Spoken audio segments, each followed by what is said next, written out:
बिस्मिल्लाहिर्रहमानिर्रहीम। मुहतरम नाज़रीन, अस्सलाम वालेकुम वरहमतुल्लाहि वबरकातुहू। आज का सवाल यह है कि नाखून कब तक काटने चाहिए और गैर ज़रूरी बाल जो हैं वो कब तक काटने चाहिए, इनकी शरई मुद्दत क्या बयान की गई है। तो आइए समाअत कीजिए कि नाखून, हाथों और पाँव के नाखून और मुँह ज़ेर नाक और मुँह ज़ेर बगल, इनकी जो मुद्दत है वो 1 हफ्ते के अंदर अंदर काट लेना सुन्नत है। 1 हफ्ते के अंदर काट लेना सुन्नत है, नाखून भी और गैर ज़रूरी बाल भी। ये 1 हफ्ते के अंदर अंदर काट लेना सुन्नत है। और अगर 15 दिन हो गए तो इसमें ये मकरूह तंज़ीही हो जाएगा। यानी 2 हफ्तों से ऊपर टाइम हुआ, 15 दिन हो गए और ना नाखून काटे और ना अपने गैर ज़रूरी बाल अपने जिस्म से जुदा किए, तो अब ये क्या होगा, तो ये मकरूह तंज़ीही हो जाएगा।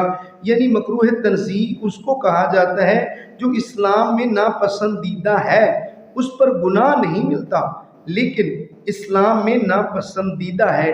तो हमें इससे भी बचना चाहिए कि इस्लाम में नापसंदीदा है तो इससे भी हमें बचना चाहिए, बल्कि हमें सुन्नत पर अमल करना चाहिए। और 1 हफ्ते के अंदर अंदर उसमें चे जाए कि जुमा का दिन आ जाए तो वो अफजल है, बेहतर है, आला है, औला है। तो जुमे के दिन जो है वो अपने नाखून और गैर ज़रूरी बात जो है अपने जिस्म से जुदा कर लिए जाए। और फरमाते हैं इसकी ज़्यादा से ज़्यादा मुद्दत जो शरीयत में बयान की गई है वो है 40 दिन। हाथों और पाँव के नाखून और मुँह ज़ेर नाक और मुँह ज़ेर बगल, क्योंकि ये ऐसे मसाइल हैं जो अमूमी तौर पर बयान नहीं किए जाते क्योंकि इनमें शर्म महसूस की जाती है। वैसे तो हम बहुत सारे ऐसे काम कर जाते हैं जो कि शरीयत ने जिनसे मना किया है, नहीं करने चाहिए, शर्म आनी चाहिए, वो हम काम कर जाते हैं। लेकिन जब मसला पूछना हो, ये मसले की बारी हो, तो उसमें हमें शर्म आ जाती है। तो इसलिए मैं ये अर्ज़ वाज़ेह तौर पे कर रहा हूँ कि मुँह ज़ेर नाक यानी नाक के नीचे जो गैर ज़रूरी बाल हैं और मुँह ज़ेर बगल, बगल के नीचे जो बाल हैं और हाथों के नाखून और पाँव के नाखून, इनको जुदा करने की जो ज़्यादा से ज़्यादा मुद्दत बयान की गई है वो है 40 दिन।